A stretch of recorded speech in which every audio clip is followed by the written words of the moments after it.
কত কটা কাঁচা আমের রেসিপি দেখিয়ে ফেললাম আপনাদের বলুন তো। তবুও কমেন্টে কিন্তু আপনাদের সেভাবে রিপ্লাই পাচ্ছি না।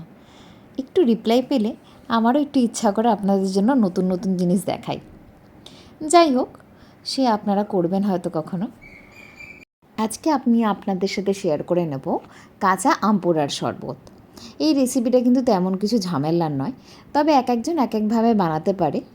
আমি এতে যা যা মশলা ইউজ করেছি সবটাই আপনাদের দেখাবো। সবার প্রথমে যেটা করতে হবে, কাঁচা আমগুলোকে ভালো করে ধুয়ে, আমি ধোয়ার আগেও বেশ কিছুক্ষণ জলে চুবিয়ে রেখেছিলাম যাতে ওর থেকে পুরো আঠা বা কষটা বেরিয়ে যায়। তারপরে ভালো করে মুছে জালির সাহায্যে গ্যাসে পুড়িয়ে নেব। আর এটা কিন্তু ভালো করে উল্টে পাল্টে পুড়িয়ে নেব যাতে সব দিকটা ভালোভাবে পুড়ে যায়। তবে উনুনে করতে পারলে কিন্তু আরও ভালো হয়। যাই হোক, এবারে মশলাটা ততক্ষণে আমি রেডি করে নিয়েছিলাম। মশলার জন্য আমি নিয়েছিলাম গোলমরিচ, ধনে, জিরে, মৌরি আর সামান্য শুকনো লঙ্কা।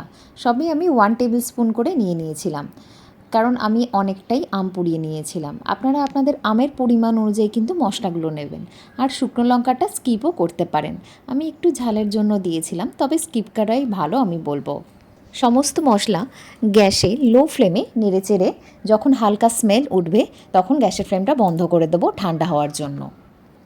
এবারে মশলাটাকে ভালো মতো একদম মিহি পেস্ট করে নেব।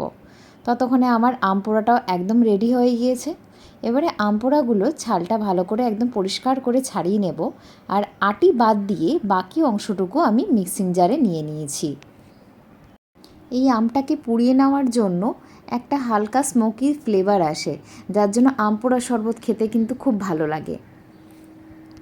যাই হোক, এর সাথে বাদবাকি জিনিসগুলো এবার অ্যাড করে নেওয়া যাক। এর সাথে আমি নিয়ে নিয়েছিলাম বেশ অনেকটা পুদিনা পাতা, যেগুলো আমি ভালো করে ডাঁটিগুলো ছাড়িয়ে শুধুমাত্র পাতাগুলো ভালো করে ধুয়ে নিয়েছিলাম। সেটা অ্যাড করে দেওয়ার পরে ছোটো বাটির 1 বাটি মতো দিয়েছিলাম চিনি, 1 টেবিল স্পুন বিট নুন, 1 টিস্পুন নুন, আর সেই মশলাটা লাস্টে অ্যাড করে দিয়েছিলাম। দিয়ে ভালো করে পেস্ট করে নিলেই কিন্তু আমাদের আম পোড়ার যে পেস্টটা সেটা একদম রেডি। এবারে এই পেস্টটাকে অনেক দিন রেখে খাওয়ার জন্য যেটা করতে হবে সেটা হলো কাঁচের বয়াম ভালো করে ধুয়ে মুছে ফ্যানের হাওয়ায় শুকিয়ে নিয়ে তার মধ্যে ওই পেস্টটা ঢেলে রেখে দেবো ফ্রিজে।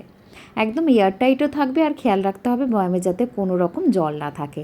এইটা আপনি সারা গরম রেখে ব্যাস যখনই কোনো বাইরে থেকে লোক আসবে দিয়ে দিন বা নিজে খান, ভীষণ ভালো লাগে।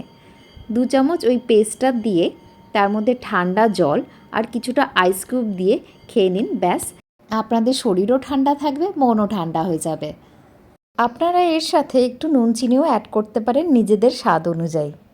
আমার একটু কম মনে হয়েছিল তাই অ্যাড করেছিলাম। আমার এই রেসিপিটা আপনাদের যদি ভালো লেগে থাকে অবশ্যই কমেন্ট করে জানাবেন, আর একটু লাইক আর শেয়ার করে দেবেন। টাটা।